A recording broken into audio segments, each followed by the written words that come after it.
Hoje eu vou trazer para vocês uma situação que vai englobar direito constitucional, direito internacional e Estatuto da Criança e do Adolescente, assim, três dispositivos importantes para a gente falar. Você pode até achar que não, que direito internacional não faz parte da sua alçada de estudos, até porque você provavelmente nunca viu isso caindo no edital, mas sim, você quando está estudando direito constitucional, em diversos momentos você lida.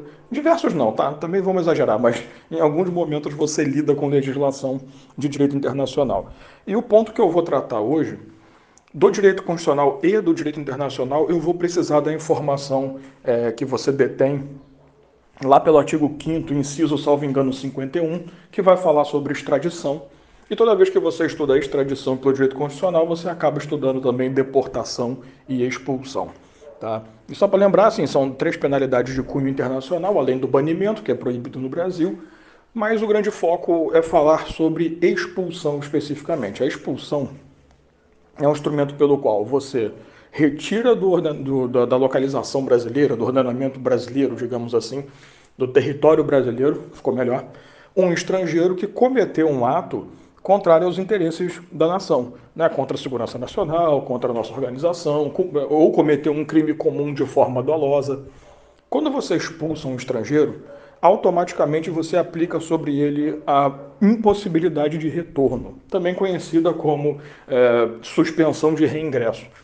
Essa suspensão de reingresso ela é aplicada por um prazo, tá? Determina-se ali na hora de aplicar a pena de expulsão por quanto tempo esse cara não pode tentar de novo entrar no Brasil, porque na realidade a gente fala que é uma penalidade, mas não é uma pena de cunho criminal.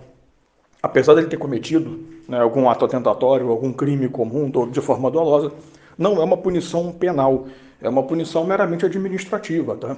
Claro, aplicada por um juiz e tal, mas é uma punição administrativa. Tudo bem que a expulsão também, por isso, pode ser aplicada por entidades do direito público. Por exemplo, um ministro de Estado pode receber essa delegação. Ponto. A expulsão, voltando, cria também esse instrumento do reingresso, que inclusive o Código Penal capitaliza isso como um crime, a tentativa de retorno é inclusive um crime. Por outro lado, no Estatuto da Criança e do Adolescente, eu vou precisar do artigo 226 da Constituição Federal, que no caput fala simplesmente que a família, né, o núcleo familiar vai receber uma proteção especial do Estado. Ponto. Achamos os dois pontos que eu preciso para falar com você hoje. O que aconteceu? 2005, 2006, por ali, um cidadão da Tanzânia entrou no Brasil com documentos falsos, tá? Ele falsificou documentação para poder entrar, tudo bonitinho.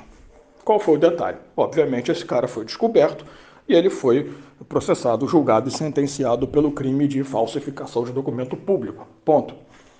Ele já tinha formado família, tá? Em 2006 foi editada uma portaria, logo o ato foi administrativo, não foi judicial. A sentença dele veio apenas no crime de documento público, né, de falsificação de documento público, e essa portaria expulsando, né, determinando a expulsão desse cara. Essa portaria foi editada em 2006. Porém, um ano depois, ele já tinha constituído família no Brasil, um ano depois nasceu a filha dele. Aí é que entrou toda a história.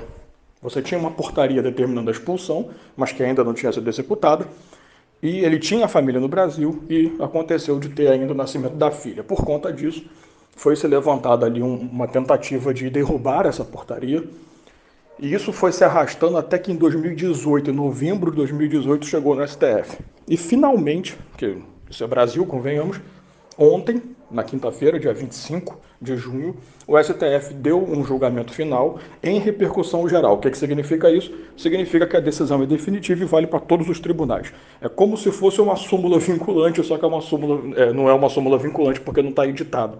É apenas uma decisão com repercussão geral. Ponto. Qual foi a decisão do STF? Não pode ser expulso do Brasil o estrangeiro que tenha filho brasileiro, mesmo que esse filho tenha nascido depois do ato cometido que podia gerar a expulsão. Por que essa decisão é importante?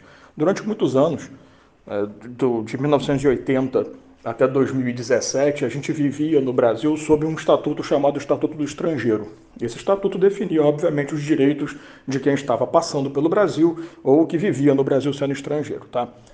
De uma forma bem grotesca, mas dizia. Em 2017 foi editada a Lei da Migração, e essa Lei da Migração substituiu o Estatuto do Estrangeiro.